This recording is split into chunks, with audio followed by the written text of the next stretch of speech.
Hello guys and welcome back. Today I'll show you how to transfer WhatsApp chats from iPhone to Android.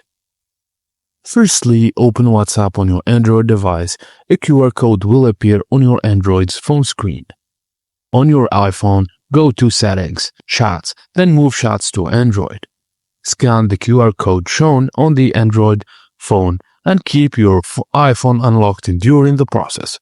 WhatsApp will start preparing a backup. Tap Start Transfer when prompt.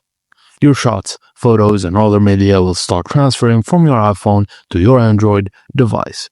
Just do not use either phone during the process to avoid interruptions. Once the data is transferred, WhatsApp will stop working on your iPhone with that account. If you want to use WhatsApp on multiple devices, just join WhatsApp's multi-device beta. It allows you to connect up to 4 additional devices simultaneously while using your main phone. And that's it guys, as simple as that.